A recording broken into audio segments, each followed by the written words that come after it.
Está no ar o Lições da Bíblia, o nosso encontro semanal de estudo profundo da Palavra de Deus. E hoje vamos falar sobre Deus iluminando o mundo com a sua glória por meio de seus filhos fiéis.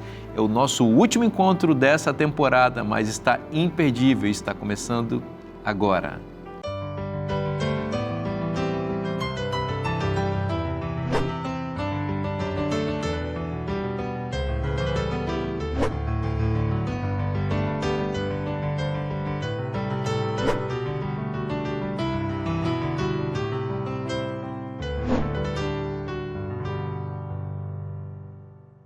Este é o Lições da Bíblia, o nosso encontro semanal de estudo profundo da Palavra de Deus. E este é o último encontro dessa temporada tão abençoada em que nós fomos iluminados com o conhecimento do Apocalipse das 3 mensagens angélicas.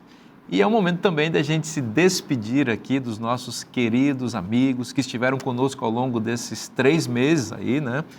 Para compartilhar a Palavra de Deus. Eu tenho uma gratidão profunda a eles, porque são homens de Deus, comprometidos com a Palavra de Deus, com a pregação do Evangelho, e que se dispuseram a estar conosco aqui. Não é fácil para eles, porque tem que deixar as atividades, deixar a família um pouquinho e vir aqui, mas eu tenho certeza que foi muito especial e a gratidão que está no meu coração certamente está no coração de muitos dos nossos telespectadores também. Pastor Michelson, a gente está todos os dias juntos ali na CPB, mas foi tão bom estar com você aqui durante esses dias também de gravações. Minha gratidão a você por ter aceitado o nosso convite, viu? Eu também agradeço o convite.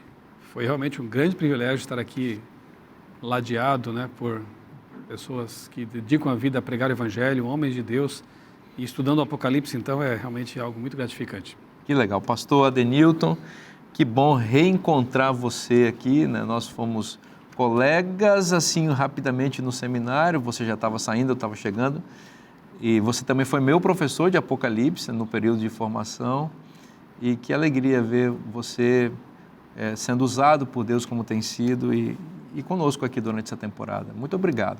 Amém. Para mim foi uma alegria muito grande estar aqui com você, com os colegas. E eu faço votos de que os nossos amigos que nos acompanharam, que tenham se beneficiado muito com tudo que nós discutimos aqui e que tudo isso sirva para a edificação do corpo de Cristo, que é a igreja. Exatamente. Pastor Dornelles, que bom também reencontrar você. Fomos colegas ali na CPB, aprendi muito com você. E você é professor agora no NASP de Apocalipse, entre outras coisas. Que legal ter você aqui, vendo a bênção de Deus aí também sendo compartilhada pela sua palavra. Sim, eu agradeço o convite, né? E foi muito bom desfrutar da companhia de vocês aqui nesse período e da companhia também do nosso telespectador. Esperamos que a palavra que temos estudado, né, seja fonte de vida, de luz, discernimento, né, para nós e para toda a nossa audiência. Amém. Amém. Vou pedir a você para fazer uma oração para nós. Nosso Deus e bom Pai, louvado seja o Teu nome, pela Tua palavra, fiel e verdadeira, pela mensagem profética, que abre os nossos olhos, descortina o futuro, para compreendermos os eventos que anunciam a chegada do Teu reino. Possamos ter fé, confiança plena nesta palavra e por ela possamos viver e caminhar até o encontro com o Senhor. Abençoa nossos telespectadores que nos acompanham, que eles tenham a Tua graça, a Tua luz e a presença do Espírito cada dia em suas vidas. Em nome de Jesus. Amém. Amém. No contexto da queda de Babilônia, em Apocalipse 18, é apresentado um fenômeno, um evento glorioso, que é a iluminação de toda a terra, com um anjo que desce e ilumina a terra, vindo da parte de Deus. Dornelles, fala um pouquinho para a gente da sua percepção a respeito desse fenômeno descrito em Apocalipse 18. Muito bem, Apocalipse 18:1, né? Depois dessas coisas vi descer do céu outro anjo que tinha grande autoridade, e a terra se iluminou com a sua glória e exclamou com potente voz, dizendo: caiu, caiu a grande Babilônia. Interessante, porque esta é a mensagem, né, do segundo anjo de Apocalipse 14, né? Então, olha, segundo anjo, 14, verso 8, né? Seguiu-se outro anjo, o segundo, dizendo: caiu, caiu a grande Babilônia. Nós já destacamos aqui, né, que o capítulo 14, verso 8, não tem uma mensagem dada em grande voz, né, como a primeira mensagem, em Apocalipse 14, 6, e a terceira, em 14, 9, né? Então, é como se o anúncio da queda de Babilônia, que é uma pregação, uma proclamação, né, que tende a desmascarar a Babilônia, É como se ele não tivesse sido dado, né, com poder, com força, com muitas evidências, né, ao longo da história, né, das 3 mensagens. E aí então surge esse outro, um quarto anjo, né, que ilumina a terra com a sua glória. É bom considerar que os anjos aqui são mensageiros, né, eles são símbolo de pessoas, né, seres humanos. E então quem tem grande autoridade é o movimento, sabe, que é representado por esse anjo, né? E de onde vem essa autoridade? A autoridade vem do Espírito Santo. Assim como ele deu autoridade e poder, né, aos apóstolos no Pentecostes, ele também dá ao povo de Deus, aos santos, né, nos últimos dias, que anunciam as 3 mensagens. E aí, no contexto aqui referido em Apocalipse 18, esse poder do Espírito Santo se manifesta em profusão, amplamente, né? É bom considerar que Apocalipse 18 é parte do capítulo 17, né, ou seja, que é um conjunto, capítulo 17 e 18, né, sobre a queda de Babilônia. E nós já consideramos que os 2 personagens de Apocalipse 17, a besta e a Babilônia, são as 2 estruturas, né, atingidas na 5ª e na 6ª pragas. Veja que a 5ª diz que derramou sobre o trono da besta, cujo reino se tornou em trevas. E depois a 6ª derrama sobre o rio Eufrates, que é o rio da Babilônia, e as águas da Babilônia se secam. As águas da Babilônia são povos, nações e línguas, né, segundo o capítulo 17. Então, é como se o capítulo 18, com esse retrato do anjo, né, poderoso, quisesse mostrar qual é o fator que determina a queda da besta e a queda da Babilônia. Então, não é um acaso, sabe, que faz a besta perder a guerra para o cordeiro e a Babilônia cair. É uma grande proclamação do Evangelho, né, da verdade bíblica, a verdade profética, que por si só desmascara a Babilônia e determina a sua derrocada. E aí vem o lamento, né, pela queda de Babilônia, Apocalipse 18, verso 9 em diante, e o capítulo 18, verso 21 em diante, diz: a ruína da Babilônia é completa e definitiva. Né? Então, esse evento retratado aqui, da terra ser iluminada com a glória de Deus, né, nós só podemos entender como uma ampla proclamação da verdade bíblica, que desmascara e tira a credibilidade de Babilônia. Então, Deus vai iluminar o mundo e esse anjo poderoso é representante da igreja dele, né, com uma mensagem poderosa que vai, como você disse, desmascarar aí a Babilônia. Que coisa maravilhosa poder participar disso. Agora, isso não vai acontecer do acaso, né, Denilton? Existe um processo de preparação para que o povo de Deus esteja realmente pronto para ser usado por Deus nesse momento tão decisivo da história, né? É verdade. É tão confortador saber que a Bíblia não somente fala sobre uma grande crise, né, a crise final, mas ela também nos ensina como nos prepararmos para a crise final, né? Nós temos vários textos na Bíblia que apontam para a maneira como nós, como filhos de Deus, podemos e devemos nos preparar para a crise final. Um desses textos é 1 Tessalonicenses, capítulo 5, versos 1 a 6. Eu destacaria aqui 2 pontos importantes nos versos, respectivamente, os versos 2 e 3. Né? Paulo diz assim: pois vós mesmos estáis inteirados com precisão de que o dia do Senhor, né? E aqui a expressão dia do Senhor, especificamente nesse texto, está se referindo à segunda vinda de Cristo. Né? Dia do Senhor vem como ladrão da noite. Então, a primeira coisa que a gente precisa fazer para a gente se preparar para a crise final é a gente saber que a gente não sabe. Jesus disse isso muito claramente. Nós não sabemos nem o dia e nem a hora. Aliás, essas expressões aqui que aparecem aqui nesse texto estão vindo dos ensinos de Jesus. Jesus mesmo falou isso na verdade está vindo lá de Mateus 24, né? Eu gostaria até de ler aqui rapidamente. Tem até uma ironia que se me permite, né? Vocês estão inteirados, vocês sabem, inteirados com precisão. Com precisão, Parece até que sabe o dia, né? Aí ele diz, não, com precisão de que o dia vem como ladrão. Exatamente. Ninguém sabe quando o ladrão vem, né? Exatamente, é inesperado. E aqui em Mateus 24, versos 43 e 44, nós temos uma ideia semelhante a essa que Paulo está utilizando aqui. O texto diz assim: mas considerai isto, se o pai de família soubesse a que hora viria o ladrão, vigiaria e não deixaria que fosse arrombada a sua casa. Seria muito bom, né? Se todo mundo soubesse quando o ladrão chega, né? E aí ele continua: por isso ficai também vós apercebidos, porque a hora em que não cuidais, o Filho do Homem virá, né? E é interessante que aqui aparece de novo a ideia de Filho do Homem, que vem lá lá de Daniel. Então, a primeira coisa que a gente precisa fazer para a gente se preparar para a crise final é ter a consciência de que nós não sabemos o dia nem a hora. Mas Paulo toca em outro tema aqui no verso 3. Ele diz assim: quando andarem dizendo paz e segurança, eis que lhes sobrevirá repentina destruição. Então, você tem aqui a palavra repentina, apontando também para o fato de que vai vir sem que de uma hora para outra, né? Aí continua: como vêm as dores de parto, aqui está para dar à luz e de modo nenhum escaparão. Essa ideia aqui de paz e segurança está vindo lá do Antigo Testamento, né? Lá de Jeremias e de Ezequiel.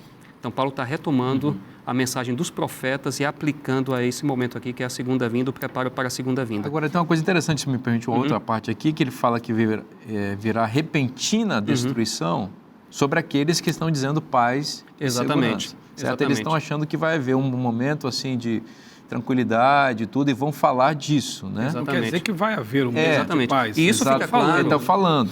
Mas ele diz aqui, ó, como vem as dores de parto, que está para dar luz e de nenhum modo escaparão. Essa é a expressão também de dores de parto. Também Jesus usa isso lá no sermão profético. E aqui também é uma alusão aos sinais que vão, ao mesmo tempo, preparando o povo de Deus para o evento. Não, a gente não sabe quando, mas o povo de Deus não vai ser pego de surpresa. Exatamente. Isso fica muito claro aqui no texto correspondente lá no Antigo Testamento, né? Ezequiel capítulo 13, verso 10, porque a ideia de paz e segurança está vindo de Ezequiel e está vindo de Jeremias. Lá diz assim, ó: visto que andam enganando, sim, enganando o meu povo, dizendo paz, quando não há paz. Então, a ideia de Paulo ali, quando ele está falando de paz e segurança, na verdade é o seguinte: vão dizer que tem paz, estão falando que tem paz, mas na verdade não há paz. Não é? Então, é por isso que pega de maneira repentina, porque aqueles que estão se preparando para a segunda vinda de Cristo estão atentos à profecia e à maneira como a profecia está se cumprindo na história. Essas pessoas estarão mais, digamos assim, estarão preparadas para os eventos finais. Agora, tem um detalhe que eu acho muito importante, que Paulo fala como nós, assim, mais detalhes sobre como nós podemos nos preparar.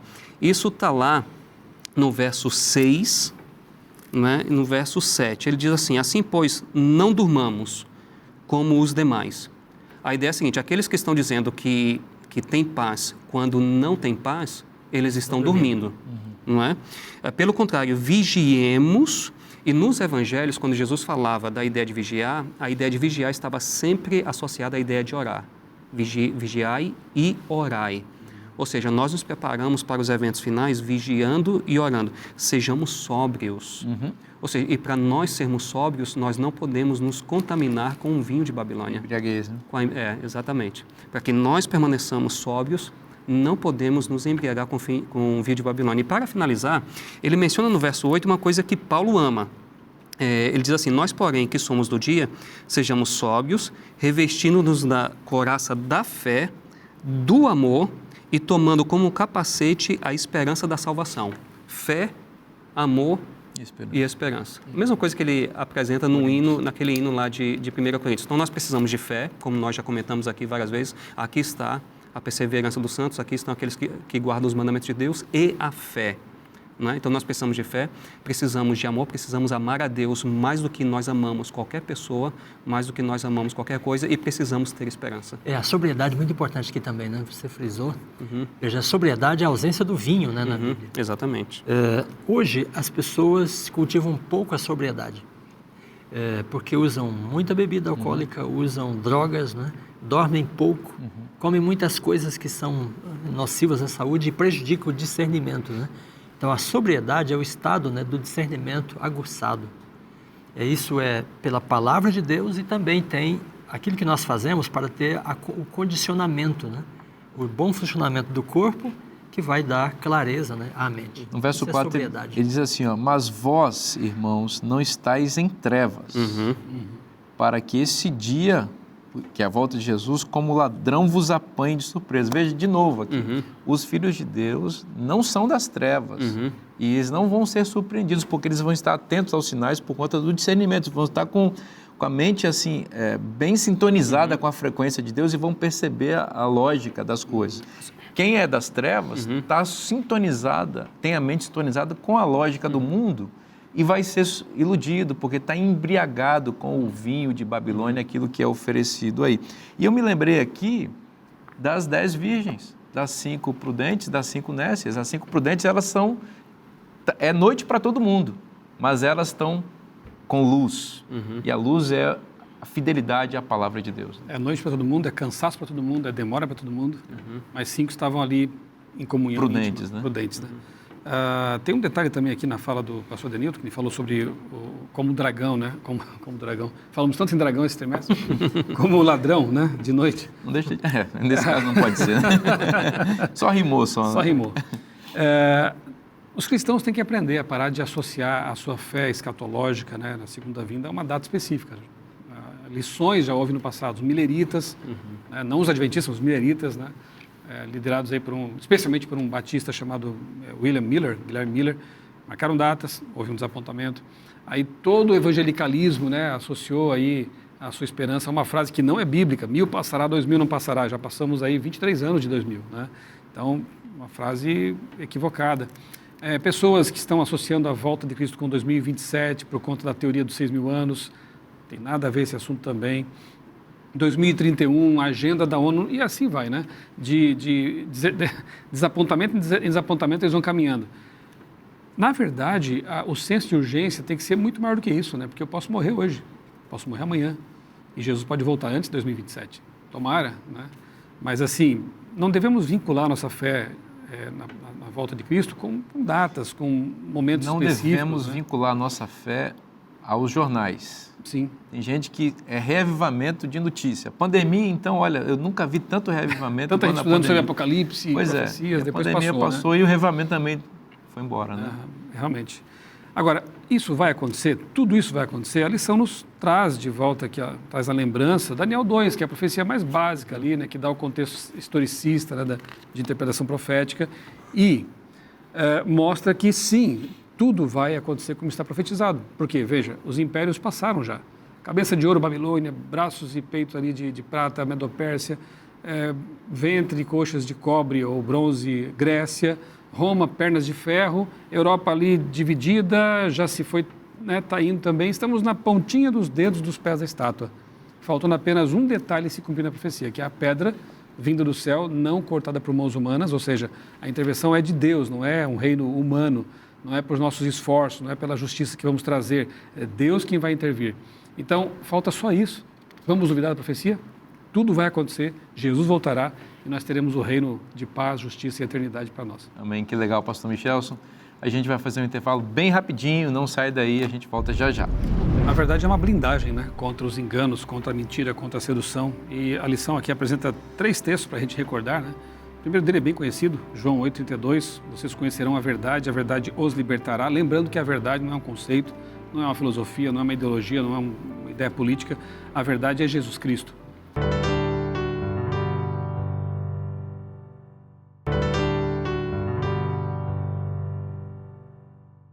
Estamos de volta com o programa Lições da Bíblia e voltamos para estudar a Palavra de Deus. E fica a minha dica para você que gosta de estudar a Bíblia, os temas profundos das Escrituras. Nada melhor do que um livro inspirado para ajudar você a conhecer mais sobre aquilo que Deus tem para a sua vida. E esse lançamento da Casa Publicadora Brasileira vai te ajudar muito. As 3 Mensagens Angélicas é um livro que seleciona as principais referências da autora norte-americana sobre o tema de nosso guia de estudos dessa temporada. Então, a temporada termina hoje, mas o tema deve continuar com você e o livro vai te ajudar. Se você deseja adquirir este e outros materiais da CPB, é só acessar cpb.com.br. Nós estamos aqui estudando a verdade e a Bíblia oferece a verdade para a gente em Cristo. Não é isso, pastor Michelson? É muito importante conhecer a verdade. A verdade é uma blindagem, né, contra os enganos, contra a mentira, contra a sedução. E a lição aqui apresenta 3 textos para a gente recordar, né? O primeiro dele é bem conhecido, João 8,32, vocês conhecerão a verdade os libertará. Lembrando que a verdade não é um conceito, não é uma filosofia, não é uma ideologia, não é uma ideia política. A verdade é Jesus Cristo. Ele disse, eu sou o caminho, a verdade e a vida. Então, se você conhecer Jesus Cristo, revelado na palavra de Deus, você vai ser libertado dos enganos, do poder do pecado, né? Do poder do pecado. Depois menciona João 7,17, né? Quem quiser fazer a vontade de Deus conhecerá. Então, a motivação, o que está no seu coração é determinante. Ah, vai que esses 4 pastores querem me enganar, querem, né, me levar para a igreja deles, né? Poderia até ser o caso, mas nós não queremos nos perder também, porque Deus ele coloca um peso sobre nossas costas, né? Porque se você não falar a verdade, você também é culpado, né? Mas, ainda assim, ainda que você estivesse sob a influência de alguém, enfim, se você quer fazer a vontade de Deus de todo o coração, a promessa da Bíblia é que você conhecerá se isso vem de Deus ou se a pessoa fala por ela mesma. Então, se quiser fazer a vontade de Deus, não basta conhecer, não basta ter conhecimento teológico, você tem que querer fazer, praticar aquilo que está aprendendo. E João 17, Jesus mesmo definiu a verdade, né? Ao dizer que a tua palavra é a verdade, santifica-os na verdade, a tua palavra é a verdade. Então, a Bíblia, que fala de Cristo, cujo centro é Jesus, ela é a verdade que nos liberta. Eu quero só aproveitar, pastor, que talvez não tenhamos mais muito tempo para frente, é o nosso último programa, e eu gostaria de fazer aqui abrir um pequeno parênteses para comentar algo que, na verdade, não está na lição, mas que nos meus estudos eu tenho percebido, né? E que é uma coisa muito óbvia para quem estuda também mais detalhadamente que Apocalipse 14. Apocalipse 14 é quase como Deus nos dizendo assim, olha, eu já avisei do que vai acontecer em momentos passados. Se vocês, amigos que estão em casa e quiserem acompanhar Apocalipse 14, eu vou mostrar algumas intertextualidades aqui, algumas referências, porque o Apocalipse está cheio delas e aprendemos isso muito bem aqui ao longo do trimestre. João, inspirado por Deus, faz muito empréstimo literário do Antigo Testamento. E aqui, em 3 versos, eu quero destacar 3 juízos passados que servem de aviso para nós que vivemos hoje. Então, no verso 7, até foi mencionado aqui não sei se neste programa ou no anterior, no verso 7, há uma menção às fontes das águas, né? É o sábado, está ali primeiramente, né? Porque em 6 dias fez o Senhor os céus, a terra, o mar e as fontes das águas, né? Fontes das águas, na verdade, vem do capítulo que se refere ao dilúvio. Abriram-se as fontes do abismo, as janelas do céu. Então, nós temos uma menção aqui indireta, feita por João, ao dilúvio, que é um juízo. Uhum. Quando você lê, eu gosto muito dos livros de Ellen White, tem um livro dela que é o Patriarcas e Profetas. E ela descreve as condições. É um exercício interessante. Quando você lê sobre o dilúvio, o capítulo que tem que ver com a Torre de Babel e o capítulo que tem que ver com Sodoma e Gomorra, porque também estão mencionados aqui. Os paralelos que há entre esses 3 momentos são muito fortes. Desprezo à palavra de Deus, perversão moral, arrogância, certo? Um tipo de ateísmo, digamos assim, de desprezar realmente a revelação e a vontade de Deus. Então, os antediluvianos tinham esse espírito. E no verso 7 nós vemos uma menção indireta a eles, fontes das águas. No verso 8, nós vemos ali Babilônia. Babilu, né? Portal dos deuses, confusão, Torre de Babel. E quando você investiga um pouco sobre o que caracterizou o perfil daquele povo que estava ali construindo uma torre, justificação pelas obras, né? Quase isso, né? Salvação humana, esforço humano, você vê arrogância, perversão da verdade, esse espírito que era semelhante ao dos antediluvianos. E finalmente, o verso 10 fala de fogo e enxofre, a punição. Isso nos remete a Sodoma e Gomorra, que sofreram já, por antecipação, a pena do fogo eterno, como está em Judas, né? Eterno não em duração, mas em consequências.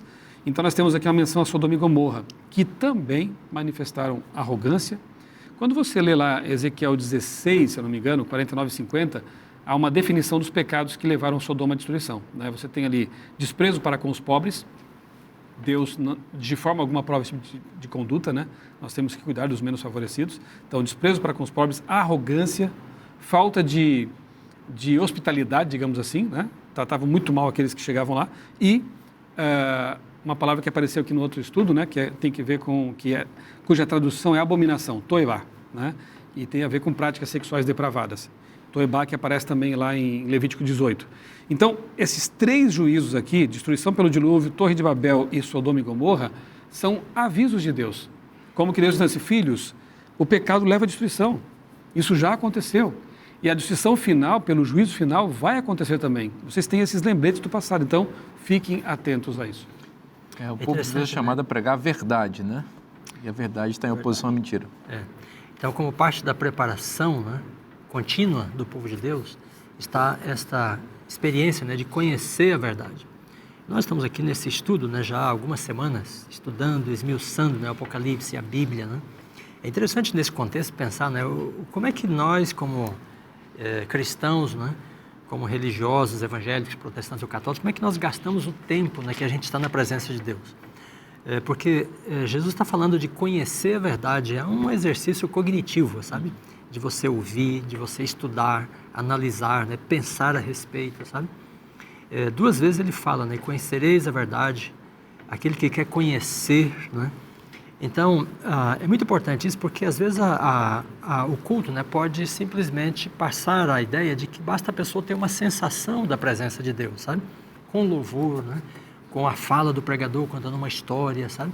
Mas a Bíblia fala da necessidade de você conhecer, de você ter um processo cognitivo, né? Tem a experiência com a palavra, mas tem o conhecimento da palavra. Uma coisa gera a outra, né? Se a gente quer pensar, por exemplo, sobre o que era a pregação, né, o sermão dos autores bíblicos, por exemplo, Jesus prega um sermão do monte, né, Mateus 5 a 7. Ele faz um estudo, né, uma abordagem, uma análise, sabe, da lei para os judeus, né? O livro de Deuteronômio é um sermão de Moisés, às portas de Canaã. Então, foi um big de um sermão, sabe? E ele revolve a lei, né, a relação do povo com Deus, a história, né? A gente vai em Atos 7, ali tem um grande sermão de Estevão, né? É uma peça literária, sabe? É um sermão altamente teológico, né? Teológico não quer dizer abstrato, sabe, filosófico, né? Ele lida com a palavra, sabe? Ele analisa a palavra, a história, interpreta e aí ensina, né? E a pessoa que aprende assim, não esquece mais, se compromete, sabe? Então é muito importante que todos os cristãos considerem que no tempo do fim, né, o conhecimento da vontade de Deus, que é o conhecimento da sua palavra, né, é realmente o elemento de proteção, o escudo da verdade, né? É isso que blinda o povo de Deus contra a sedução do engano, né? O conhecimento da verdade bíblica. E a verdade bíblica desmascara o erro. E aqui o guia fala sobre imortalidade da alma, né? É a primeira antiverdade, né? Santidade do domingo, a segunda antiverdade. Desde o Éden, Deus estabeleceu, certamente morrereis aquele que pecar, né? E o sábado do 7º dia. Então, é o nosso conhecimento disto, da lógica disso, que nos leva a estar protegidos, né, contra as heresias, né, e as antiverdades. Essa sua ênfase é muito importante, porque no tempo do fim, a imagem da besta, esse poder religioso, político-religioso, vai se instrumentalizar a partir de uma sedução religiosa, né? Então, a abordagem dessa besta religiosa aí no tempo do fim é por meio de milagres, por meio de sinais, de uma religião mística, de uma religião altamente sensorial. Um expediente religioso. Um expediente religioso, que se opõe ao expediente do primeiro anjo de Apocalipse, que é pregar. Então, a pregação tem que ver com esses exemplos bíblicos que você mencionou aí, de dissertar, de argumentar, de interpretar, de ensinar, de esclarecer. A besta escamoteia, ela engana, ela seduz, ela envolve, né? Para que as pessoas não entendam exatamente aquilo que estão fazendo, impedindo que elas leiam as letras miúdas do contrato, vamos dizer assim, para que elas possam tomar decisões que não tomariam se estivessem lúcidas, né? Plenamente conscientes. Sóbrias. É interessante quando a gente fala da verdade, retomando o assunto que nós conversamos no bloco anterior, lá em 1 Tessalonicenses, Paulo chama a verdade de couraça da verdade. E a palavra original para couraça ali é uma palavra conhecida nossa na língua portuguesa, é tórax. Ou seja, é aquele instrumento de guerra que você coloca para proteger o peito. Não é? Então, e proteger o peito, você está protegendo a vida. É couraça da verdade, é tórax da verdade, se você fosse ler a palavra original, né, literalmente. Então, quando a gente pensa assim na verdade, é interessante também a gente imaginar, por exemplo, na Reforma, várias verdades foram restauradas. Nós temos nesse período de 1260 dias, muitas verdades bíblicas foram lançadas por terra, e durante a Reforma, várias verdades foram restauradas. Eu lembro até, quando era criança, eu assisti a um programa que dizia o seguinte, o que eu gosto nos. E os nossos irmãos batistas, presbiterianos, todos eles ajudaram nesse processo de restauração das verdades. Mas aí Deus chama um povo para restaurar verdades que ainda não haviam sido restauradas. E durante toda a nossa temporada, nós comentamos sobre várias dessas verdades. Eu queria somente fazer um resumo disso nesse momento, já que nós estamos caminhando para o final. Por exemplo, a lei de Deus, né? Apocalipse 12, 17, Apocalipse 14, 12. Essa era uma verdade que precisava ser restaurada. O sábado, Apocalipse 10, verso 6, Apocalipse 14, verso 7. A questão da imortalidade da alma, Apocalipse aponta para os perigos da imortalidade da alma, Apocalipse 16, versos 13 e 14. O próprio cuidado com o corpo, Apocalipse também se preocupa com isso. Nós comentamos aqui no programa anterior aquele texto, eu lembro que foi o pastor Michelson que fez esse comentário, quando o texto diz, glorificai a Deus, né? E quando nós associamos isso com algumas declarações de Paulo, a gente observa que glorificar a Deus também envolve o cuidado com o corpo. O juízo celestial, nós falamos repetidamente disso aqui. O dom de profecia, Apocalipse 19, 10, que diz que o testemunho de Jesus é o espírito de profecia. A gente poderia ler, assim, mais ou menos literalmente, é o espírito que inspira os profetas. Ou seja, Apocalipse aponta para o fato de que o dom de profecia se manifestaria na igreja remanescente. Então, todas essas verdades precisavam ser restauradas. Então, nós tivemos na Reforma a restauração de várias verdades, mas agora, no tempo do fim, essas verdades são restauradas e agora, segundo Apocalipse 18, verso 1, haverá um momento que elas serão proclamadas com toda a intensidade. Em teologia, nós chamamos isso de chuva serôdia, ou seja, o Espírito Santo vai revestir o povo de Deus de autoridade para ir ao mundo e proclamar essas mensagens com toda a intensidade. E chegará ao ponto em que cada pessoa no mundo terá condições de tomar a sua decisão de maneira clara. Interessante é que o anjo tem grande autoridade, né? E a palavra usada aqui é a mesma usada em Apocalipse 13, né? Quando diz que a besta recebe autoridade. Né? Então, é um conflito de autoridade, sabe? Só que a autoridade que se manifesta nesse anjo é grande, né? E é celestial. Então, essa crise final será um embate de duas autoridades. É uma autoridade divina que se manifesta no seu povo, né? Contra a autoridade da besta que é sobre os reis da terra. E curiosamente, esse é o único lugar em Apocalipse que o anjo, assim, se atribui glória a um anjo. Assim, um anjo está iluminando com glória, a única vez em Apocalipse. Todas as vezes que Apocalipse relaciona glória com alguém, ou é Deus ou é Cristo. Em relação a Deus aparece 11 vezes, eu contei isso, e em relação a Cristo 3 vezes. Então, realmente, essa figura de Apocalipse 18 é uma figura divina que vem realmente para iluminar a terra. Eu coloquei assim... Espírito Santo, então, nesse é o Espírito Santo, né? E Cristo também agindo por meio do Espírito Santo, da sua igreja, através do Espírito Santo. Chamamos isso de chuva serôdia. E uma coisa importante para os nossos amigos que estão nos acompanhando, nós não precisamos e nem devemos esperar a chuva serôdia. Nós precisamos buscar o Espírito agora. Vai receber um derramamento especial do Espírito Santo quem estiver buscando o Espírito Santo agora. Amém. Esse anjo, ele ilumina toda a terra, ele exclama com potente voz, já foi mencionado isso em programas anteriores, mas ele tem uma voz poderosa, ele faz uma denúncia muito grave, caiu a grande Babilônia, e aqui ecoando a segunda mensagem angélica, e aqui ele acrescenta, ele diz que ela caiu e se tornou morada de demônios, covil de toda espécie de espírito imundo e esconderijo de todo gênero de ave imunda e detestável. Aqui ele evidencia a completa ligação desse poder religioso que dominou a história cristã, inclusive, como um agente de Satanás e dos demônios. E aqui isso é uma vinculação direta com uma doutrina que essa denominação cristã tem ensinado ao longo dos séculos, que é a doutrina da imortalidade da alma, né? É uma vinculação direta com o espiritismo, né? Que é uma religião demoníaca, que ensina que as pessoas sobrevivem imaterialmente após a morte. Né? E por isso o apelo... Aí vem o apelo, retirai-vos dela. Eles iam falar a mesma coisa, olha só. As pessoas que estão Foi em no mesmo Babilônia, pensamento. para que as pessoas que estão em Babilônia saiam, né? A credibilidade de Babilônia tem que ser lançada por terra, né? Ela tem que ser desmascarada. E o anjo está dizendo, ela é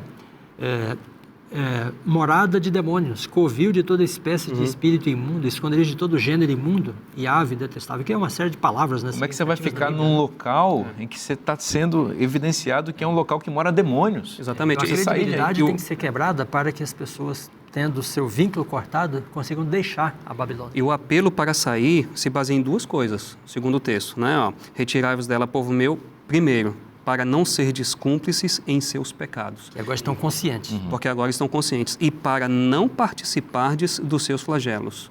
Né? Então, alguém pode até dizer o seguinte, não, mas eu não concordo com tudo que está lá. É cúmplice da mesma forma. Observe que essa proclamação antecede as pragas. Né?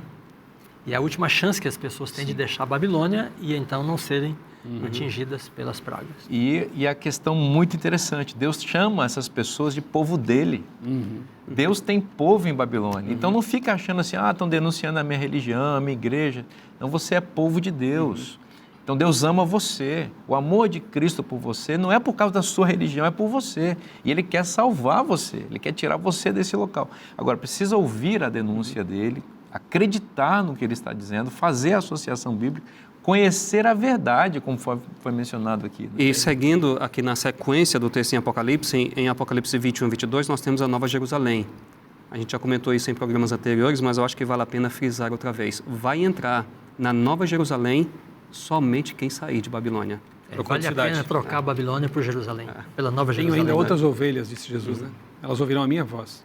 É o povo de Jesus que está ali e Ele está convidando para sair de Babilônia. Bom, a gente vai fazer um intervalo bem rapidinho, tá? É rapidinho mesmo, não sai daí, a gente volta já já. Quando a gente vê aqui esse tema, né, pegando aqui o título do nosso guia de estudos na parte de quarta-feira, a glória de Deus enche a terra, é importante a gente pensar que isso aqui é parte de um antigo propósito divino. Deus sempre desejou que a sua glória enchesse toda a terra. Quando Ele criou os nossos primeiros pais, né, então Adão foi criado à imagem e semelhança de Deus. Depois a Bíblia vai dizer que Adão teve um filho à sua imagem e semelhança.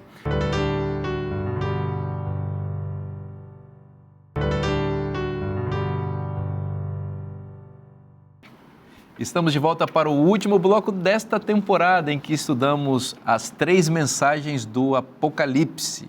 E eu quero fazer uma recomendação para você no final dessa temporada, para você continuar estudando a Bíblia.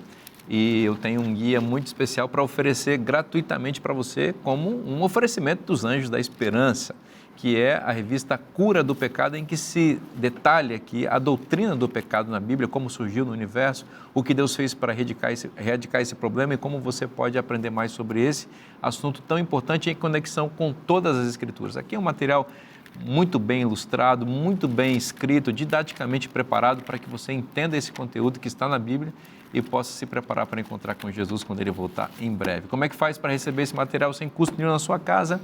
É só mandar um WhatsApp para esse número que está aparecendo na sua tela, preencher um pequeno e rápido cadastro e aí nós vamos ter condições de enviar para você esse material que certamente vai abençoar sua vida. Bom, pastor Adenilton, nós estamos conversando aqui sobre a glória de Deus, né, que no capítulo 18 do Apocalipse, um anjo aparece e ele ilumina toda a terra com essa glória. E a gente já percebeu que isso tem que ver com a atuação da Igreja de Deus, cheia do Espírito Santo, a atuação de Cristo em sua igreja também. E a palavra glória aparece aí de forma destacada. Como entender o sentido de glória? Até porque a glória é uma palavra que às vezes vem desvirtuada na nossa mente, né? A gente pensa em glória, pensa em grandes vitórias, pessoas superando outras e tudo. O que a Bíblia e o Apocalipse nos diz claramente sobre o que é a glória de Deus? Quando a gente vê aqui esse tema, né, pegando aqui o título do nosso guia de estudos na parte de quarta-feira, a glória de Deus enche a terra, é importante a gente pensar que isso aqui é parte de um antigo propósito divino. Deus sempre desejou que a sua glória enchesse toda a terra. Quando Ele criou os nossos primeiros pais, né, então Adão foi criado à imagem e semelhança de Deus. Depois a Bíblia vai dizer que Adão teve um filho à sua imagem e semelhança. A ideia é que assim como Adão foi criado à imagem e semelhança de Deus e deveria refletir a glória de Deus, os filhos de Adão deveriam fazer a mesma coisa, levar o conhecimento de Deus para os filhos, filhos dos filhos, filhos dos filhos dos filhos e assim sucessivamente. Ou seja, Deus queria se tornar conhecido em toda a terra. Mas como nós sabemos na Bíblia, a história do pecado, o homem falha, não é? E esse plano divino de encher toda a terra com a sua glória é um pouquinho adiado, né? Mas Apocalipse aponta para o momento em que isso realmente vai se completar. Na verdade, Deus quer fazer com que o seu caráter seja conhecido, né, em toda a terra. E quando nós falamos da pregação da tríplice mensagem angélica, o que elas fazem, na verdade, é falar sobre a reputação de Deus. É a reputação de Deus que está em jogo. Não é? Porque, veja, quando Lúcifer caiu em pecado, ele questionou duas coisas. Ele questionou a justiça divina, ele questionou o amor de Deus. Ele questiona a justiça de Deus e ele questiona o amor de Deus. Ele coloca em dúvida o caráter de Deus. E o que a tríplice mensagem angélica está fazendo? Está apontando para o caráter de Deus. É por isso que lá em Apocalipse capítulo 15, a partir do verso 2, nós vamos encontrar o texto dizendo que justos e verdadeiros são os teus caminhos, ó Rei das nações. Quem não temerá, quem não glorificará o teu nome. Então, o caráter de Deus, ele é vindicado, apresentado para o mundo inteiro, a partir da mensagem de que Deus é justo e de que Deus é amor. As investidas de Satanás e aquilo que ele falou, a dúvida que ele colocou é falsa, Deus é justo, Deus é amor. Então, veja, quando nós chegamos aqui a Apocalipse 18, verso 1, e nós observamos aquele anjo, né, iluminando a terra inteira, na verdade, na prática o que está acontecendo é que o conhecimento de Deus está sendo levado ao mundo inteiro. E quem é Deus? Deus é amor, Deus é justo, Deus é bom, e assim por diante. Né? Agora, associando a palavra glória, a maneira como ela aparece em Apocalipse, a gente pensa, por exemplo, em Apocalipse capítulo 4, verso 11, que mostra que Deus é digno de glória. Naquela lista, né, de louvores que aparecem ali, a palavra glória aparece. Deus é digno de glória porque Ele é o nosso Criador. Em Apocalipse 5:12, o Cordeiro é digno de glória porque é nosso Redentor. Então veja, Apocalipse 4:11 atribui glória a Deus porque Ele é Criador. Apocalipse 5:12 atribui glória a Cristo, ao Cordeiro, porque Ele é Redentor. E algumas palavras se repetem em Apocalipse 4:11 e Apocalipse 5:12. Em Apocalipse 4:11 nós temos glória, honra e poder. Não é? Deus merece a nossa honra, Deus merece glória, Deus é poderoso. Em Apocalipse 5:12 nós temos poder, riqueza, sabedoria, força, honra, glória e poder. Quando a gente vai para Apocalipse 19:1, nós vemos salvação, glória e poder. Então, o conceito de glória em Apocalipse está relacionado com o conceito do poder de Deus, da salvação que Deus nos oferece, né? Da força, da sabedoria de Deus em Apocalipse 5:12. Em uma frase, atribuir glória a Deus é reconhecer o seu caráter, reconhecer que Ele é. E quando nós pregamos a tríplice mensagem angélica, nós estamos levando essa mensagem ao mundo. Deus é justo, Deus é amor, Ele merece a nosso louvor, a nossa adoração. Ele merece glória. Quando falamos em glória de Deus, a mente já viaja para Êxodo 33. Né? Tem até um sermão baseado nesse capítulo que eu acho maravilhoso. Né? Primeiramente, por causa do pecado lá da adoração do bezerro de ouro, e aquela festa absurda no monte, no pé do Sinai, enquanto Moisés estava lá recebendo instruções e as tábuas da lei, em reação a isso, Deus diz, olha, vocês são um povo que me rejeitou e de dura cerviz, né?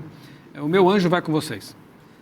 Talvez alguém comum pudesse pensar, tá bom, o anjo de Deus conosco tá bom demais, né? Mas Moisés, ele não tinha esse perfil, ele queria mais de Deus o tempo, sempre, né?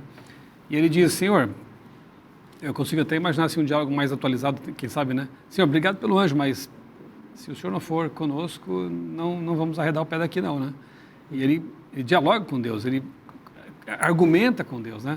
Senhor, como vão saber que somos o teu povo se não for pelo fato de tu estares conosco, né? Andares conosco?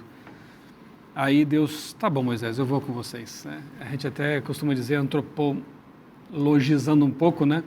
É o homem que mudou a ideia de Deus, né? Fez Deus mudar de ideia, né? Claro que é só uma forma humana de entender aqui a questão, mas Deus mudou de ideia, né, de certa forma. Eu vou com vocês, em resposta ao pedido de seu filho. Aí Moisés, percebendo que o ambiente estava meio favorável, né, ele dá um passo além. Alguém poderia até pensar, mas que ousadia, né? Ele diz, Senhor, posso ver teu rosto? Que pedido, né? E aí Deus tem uma situação, entre aspas, né, complicada, né? Porque Ele quer muito revelar sua glória. Se revelar para os seres humanos é o que Deus mais quer. Mas naquele momento, Moisés, em um corpo pecaminoso como é o nosso, né? Com uma natureza pecaminosa, não podia ver o rosto de Deus ainda, né? Aí Deus dá um jeitinho ali, né? Ele coloca Moisés na fenda de uma rocha e quando ele passa, Moisés o vê pelas costas, Deus tinha dito assim, ó, você poderá ver passar toda a minha bondade, né? E Moisés viu a forma de Deus ali, né? Passando, né? Toda a minha bondade. Então, realmente, né? A glória de Deus é o seu caráter, a sua bondade, o seu amor, a sua misericórdia. E eu costumo fechar esse sermão baseado em Êxodo 33, dizendo assim que o que aconteceu com Moisés, esse homem que quis tanto conhecer a Deus, tanto conhecer o caráter de Deus, ele está na glória já, ele foi ressuscitado. Ele aparece no Monte da Transfiguração junto com Elias. Ô glória, né? Conversando, ô glória, né? Conversando com Jesus ali, né? Então, até já comentamos aqui num programa anterior, que eles são como que um penhor já, né? Ou melhor, um cheque pré-datado, digamos, né? Humanos que estão no céu, como que dizendo, vocês também têm essa esperança real, né? Então, a glória de Deus é a sua bondade, a glória de Deus é o seu caráter. E quem quiser encontrar isso, vai encontrar, buscando como Moisés buscou. Muito interessante que Deus disse que a glória dele está associada com a bondade, com a misericórdia dele, com o caráter amoroso dele, né?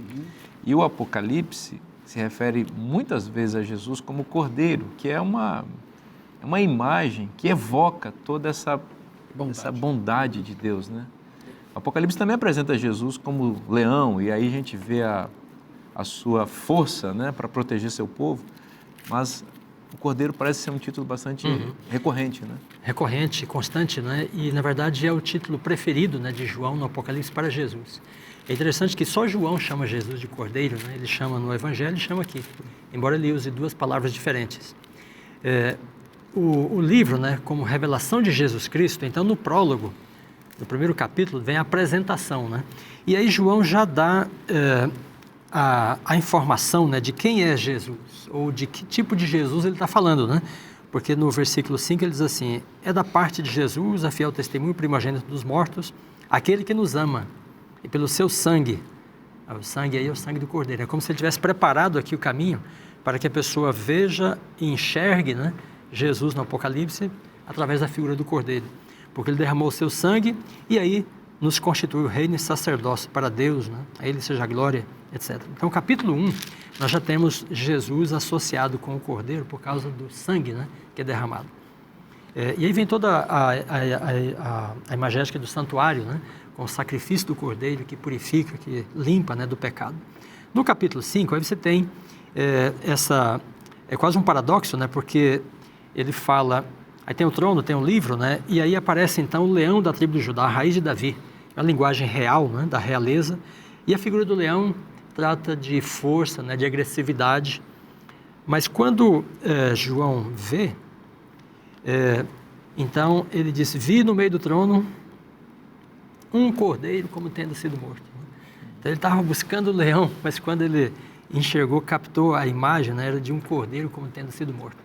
E interessante que a partir desse momento aqui, aí a figura do leão é substituída de vez pela figura do cordeiro, sabe?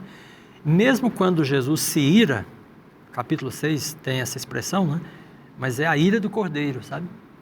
Porque aí, daqui para frente, né, o cordeiro passa a ser a referência recorrente, né, a Cristo. São 30 vezes, cerca de 30 vezes aí, né, no Apocalipse.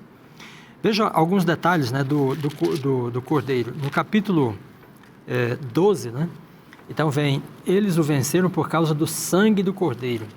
Então no capítulo 1 diz que o cordeiro é morto, derrama o seu sangue, isso é confirmado no capítulo 5. Com esse sangue derramado ele compra, né, para Deus as pessoas que procedem de todas as nações. E aqui, por causa da virtude de seu sangue, ele comunica a virtude, né, da vitória, o elemento da vitória. E a gente segue, né, com o cordeiro em vários trechos, em várias visões no Apocalipse. Até o final do livro, né?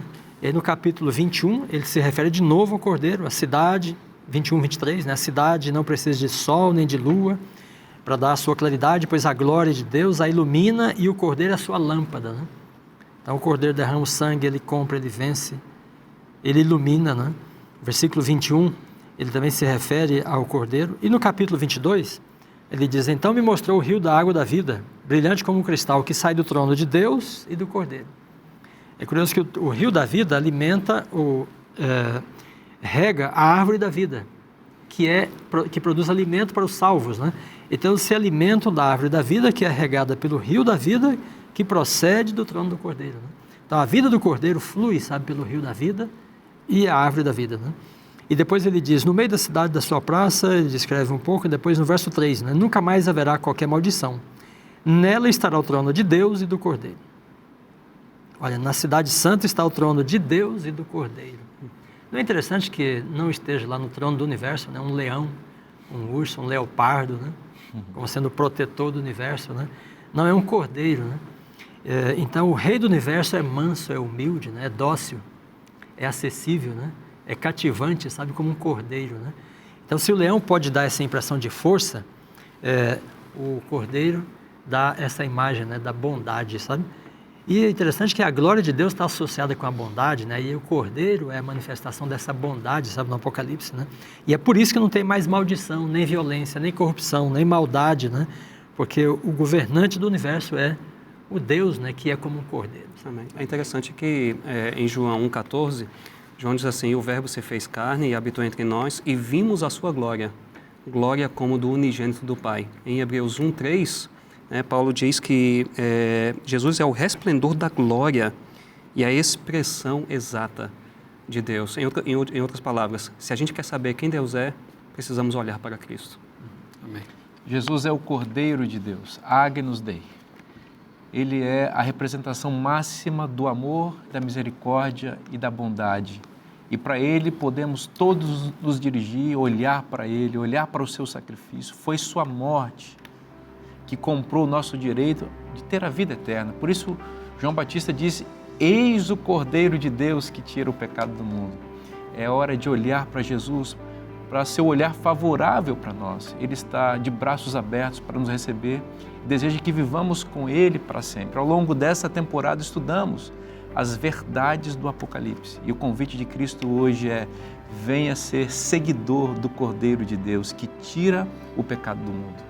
Esse convite maravilhoso está na Bíblia e se está na Bíblia é bom para você. Eu te espero na próxima semana com uma nova temporada, novo tema, novos participantes. Eu tenho certeza que Deus tem muitas bênçãos para você e para sua família. Um forte abraço e até semana que vem.